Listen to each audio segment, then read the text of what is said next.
welcome back to my film and TV channel. Hope you're all staying safe and well. We've got a second series to look at today, something that aired series 1 back in 2023. It's a standalone. A couple of the characters do reprise their roles, but it's a standalone story. Yes, we're looking at Malpractice, season 2 or series 2. Of course, this is a medical drama created and written by Grace Afori-Atta, and series 1 starred Neve Algar as a doctor embroiled in a medical scandal.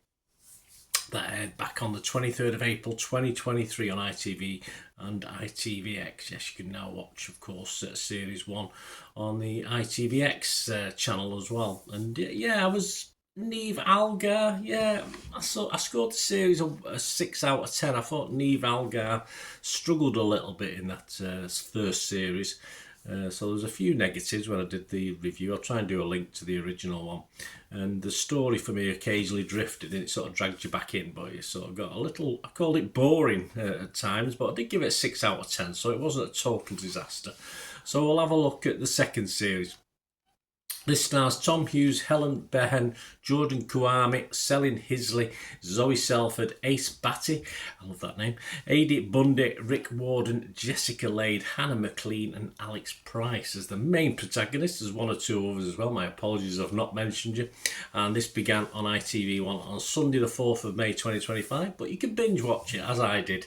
All episodes are on ITVX at the moment, as long as you've got an up-to-date telly. Yes, I had to get myself an up-to-date telly. I couldn't, or laptop, because it wouldn't allow me to watch it on ITVX if you had an old one, but there you go. Even though it was a smart telly, it wasn't a smart telly, obviously, was it?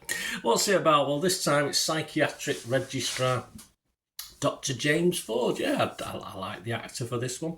Struggles to give a postnatal checkup for a patient in hospital. While on his way to section another patient at their home, tragedy ensues, leading to an investigation into the events.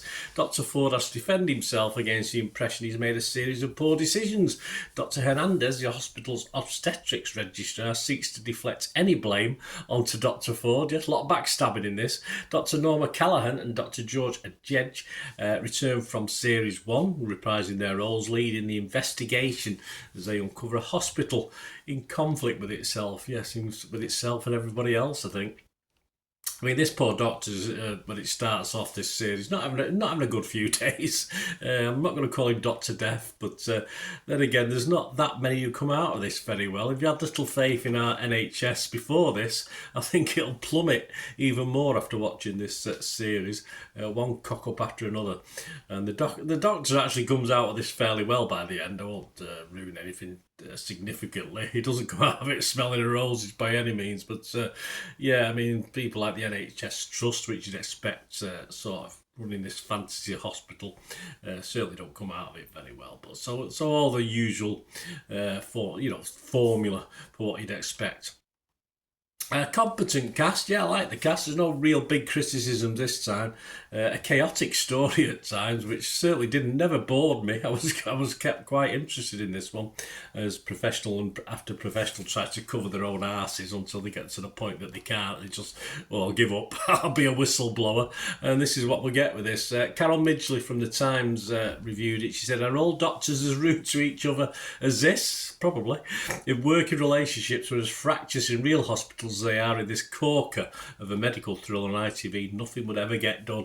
And she scored it 4 out of 5. So as I said, it's a very likeable series, even though it does push the buttons on the NHS. Basically, everyone really gets it in the net from this one, from the doctors to the managers to the trust executives, etc. Nurses come out reasonably unscathed, though. Let's bang those pans again, shall we, at the front doors? But there you go. Probably the way it should be. Don Robinson, my mate from DVD Fever, is usually very hard to please. He is on these sort of series, especially if something is on Channel 5. He doesn't like stuff like this, so he even has a bit of a dig, but this isn't Channel 5, so we're okay. His first impressions when he watched episode 1, he said, "It's certainly safe to say that series 2 has a very strong opening and similarly tense to the first series." I didn't think the first series was quite as good. He finished, though, by the end of episode 5, when he finished it, "Overall, a cracking end. to a mostly great series. Channel 5 take notes. We had a poor little dig at Channel 5. That's a bit harsh, isn't it? Poor Channel 5. But it's probably correct. As I'm recording this, I've watched the first 2 episodes of a 4-episode crime thriller, serial killer thriller on Channel 5. And review to follow on that one, guys. After two episodes, Dom's probably right. He has all the usual Channel 5 limitations when they're trying to do crime thrillers. Anyway, back to this. Lucy Mangan of The Guardian said, relentlessly tense TV that will leave you terrified. Terrified of the NHS. You're terrified of going to hospital, yeah. Who would you treat first? A woman with postpartum psychosis or a pregnant crack addict about to be sectioned? This brilliant show looks at the impossible decisions one doctor has to make that ends in tragedy. And Lucy gave it a 4 out of 5. Yeah, I mean, this throws everything at you apart from the kitchen sink. It's quality backstabbing drama at times. This is, you want to find plot holes, you probably will, but so much is thrown at you, probably don't really worry about more, or you forget there are plot holes. Just want to be entertained and find characters to both like and dislike, and sometimes both at the same time. Then this should be right up your hospital ward, this one. My scores on this, guys, I'm going to be fresh on Rotten Tomatoes.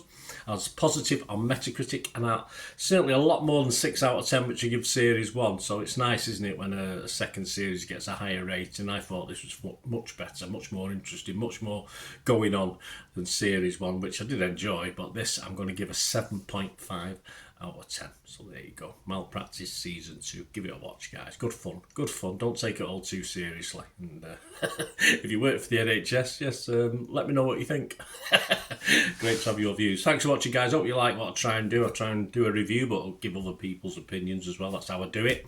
That's my style. If you like it and support me, that'd be wonderful.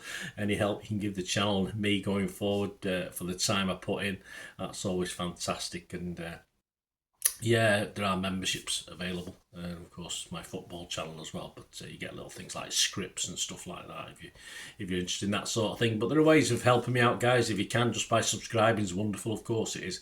But if you want to find other ways of helping me out, just stay watching and listening. Ways to help me out, guys. If you watch the ads, if the ads on this YouTube ads, that helps in a very little way, but it all helps. It all, watch the pennies and pounds look after themselves, they say, don't they? Or the pennies or the 10p's look after themselves. But if you watch the ads or follow the links on the ads as well, that's always a nice way to support the channel. If you sort of hang on for it. I've done that. I watched other people's and followed the ads, just something I fancied, which does happen from time to time. Of course, you can support me by pushing that subscribe button as mentioned earlier, and that, of course, pressing the button so you know when these vlogs are coming out. And of course, I'm always interested in your opinions, and of course, if you can give us a like, that'd be wonderful as well. So thanks for watching, guys. Hopefully I'll join you very, very soon with something else. Until we meet again, I'll never ask one thing, don't I? Please stay safe, everyone. Bye for now.